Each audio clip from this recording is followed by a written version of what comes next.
झील के पार गिरासेनियों के देश में पहुंचे। जब वह नाव पर से उतरा तो तुरंत एक मनुष्य जिसमें अशुद्ध आत्मा थी कब्रों से निकल कर उसे मिला। वह कब्रों में रहा करता था और कोई उसे सांकलों से भी ना बांध सकता था, क्योंकि वह बार बार बेड़ियों और सांकलों से बंधा गया था। पर उसने सांकलों को तोड़ दिया और बेड़ियों के टुकड़े टुकड़े कर दिए थे और कोई उसे वश में नहीं कर सकता था। वह लगातार रात दिन कब्रों और पहाड़ों में चिल्लाता और अपने को पत्थरों से घायल करता था।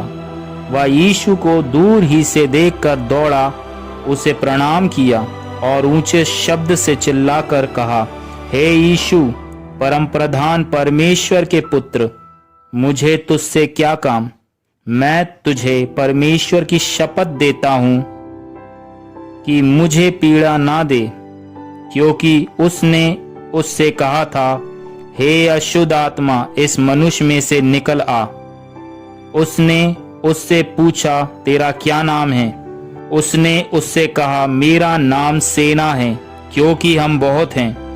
और उसने उससे बहुत विनती की, हमें इस देश से बाहर ना भेज। वह पहाड़ पर सूअर का एक बड़ा झुंड चल रहा था। उन्होंने उससे विनती करके कहा, हमें उन सूअरों में भेज दे कि हम उनके भीतर जाएं।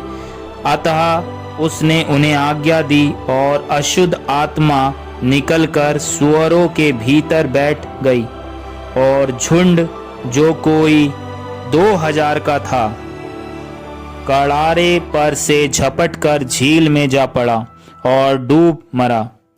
उनके चरवाहों ने भागकर नगर और गांवों में समाचार सुनाया और जो हुआ था लोग उसे देखकर आए। यीशु के पास आकर वे उसको, जिसमें दुष्ट आत्मा थी, अर्थात जिसमें सेना समाई थी, कपड़े पहने और सचेत बैठे देखकर डर गए।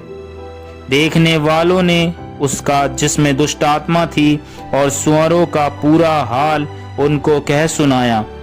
तब वे उससे विनती करके कहने लगे कि हमारी सीमा से चला जा। जब वह नाव पर चढ़ने लगा तो वह, जिसमें पहले दुष्ट आत्माएं थी, उससे विनती करने लगा, मुझे अपने साथ रहने दे। परंतु उसने उसे आज्ञा ना दी और उससे कहा, अपने लोगों को बता कि तुझ पर दया करके प्रभु ने तेरे लिए कैसे बड़े काम किए हैं। वह जाकर दिकापुलिस में इस बात का प्रचार करने लगा कि यीशु ने मेरे लिए कैसे बड़े काम किए, और सब लोग अचंभा करते थे। प्रभु इस वचन के द्वारा आप सबों को आशीष दे।